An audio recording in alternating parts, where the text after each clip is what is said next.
আসসালামাইকুম গাইজ, আজ আমি কালো জাম মিষ্টি তৈরি করব। এই যে দেখুন, আমার ছোট ছেলেটা খেতে চেয়েছে কালো জাম, আম্মু বানিয়ে দাও। এই যে কত সুন্দর। প্রথমে আমি একটা কড়াইতে চিনি দিয়ে দিলাম, পানি দিয়েছি 1 কাপ, চিনিও দিয়েছি 1 কাপ, দিয়ে এটাকে ভালোভাবে ফুটিয়ে জাল করে নিব। 3টা এলাচ দিয়ে দেব। ভালোভাবে এটা মিষ্টি ভেজানোর মতো শিরা, এই শিরাতেই মিষ্টিটা ভিজবে। এই যে আবার একটু নাড়াচাড়া করে এটা এক সাইডে নামিয়ে তুললাম। এবার চুলাতে একটা ফ্রাই প্যান দিয়ে এতে আমি 1/2 কাপ সুজি দিলাম। সুজিটা ভালোভাবে একটু ভেজে নিব। এই যে দেখুন, নাড়তে থাকতে হবে, না হলে পুড়ে গেলে আবার খারাপ লাগবে। আবার আমি 1 চামচ ফ্রাই প্যানে ঘি দিয়ে দিলাম। এই যে 1 কাপ দুধ দিলাম লিকুইড, এটাতেই আমি মিষ্টির খামিরটা বানাবো। সুজি, এবার দুধটা একটু ঘন হয়ে আসলে আমি এতে সুজিটা ঢেলে দিব, ভাজা সুজিটা।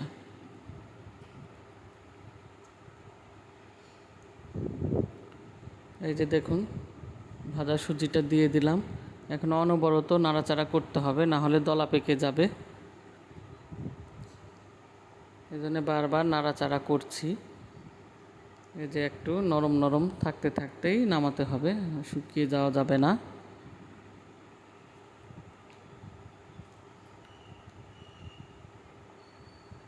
এই যে নামিয়ে নিলাম। এরপর আমি 2 চামচ কর্নফ্লাওয়ার দিয়েছি, 2 চামচ গুঁড়ো দুধ দিলাম, 1 চামচ বেকিং পাউডার দিয়েছি।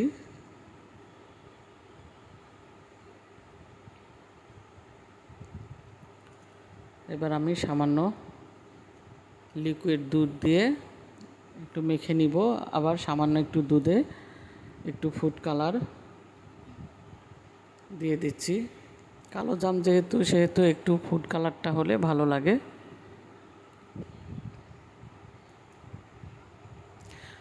যারা পছন্দ না করেন তারা ফুড কালারটা নাও ব্যবহার করতে পারেন। এই যে আমি ছোট ছোট কালো জাম শেপে তৈরি করে নিলাম।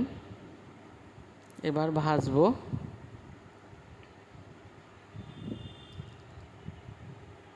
এই যে ফ্রাই প্যানে তেল গরম হয়ে গেছে, আমি এখন একটা একটা করে কালো জামগুলো ভেজে নিব।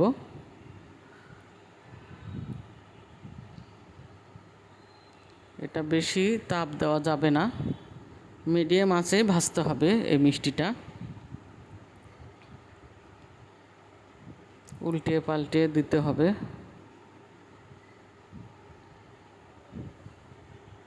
বেশ ভালো একটা কালার আসার জন্যে কিছুক্ষণ ধরে এটা ভাজতে হবে। যেহেতু এটা কালো জাম, সেই কারণেই একটু কালারটা আসা জরুরি।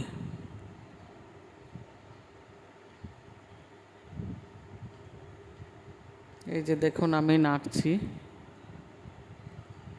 এই যে অনেকটাই ভালো কালার একটা চলে এসেছে, আর একটু ভাজবো। আমি যেহেতু আগের থেকেই শিরা করে রেখেছি পাশে,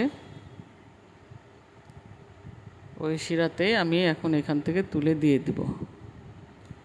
এই যে দেখুন, আমি শিরার মধ্যে মিষ্টিগুলো দিয়ে দিলাম।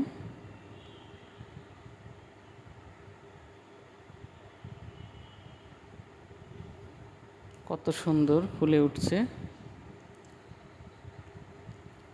এটা আমি ঘন্টা 2 রেখে দিব। রেস্টে রেখে দিলে একেবারে শিরাগুলো মিষ্টিতে চুষে টইটুম হয়ে যাবে।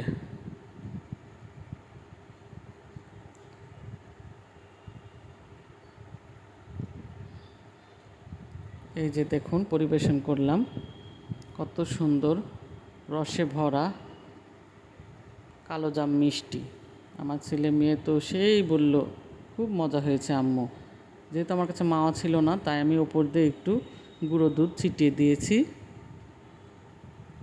আপনারাও এরকম করে বানাবেন, ঘরোয়া উপকরণ দিয়ে সুন্দর একটু কালো জামের রেসিপি।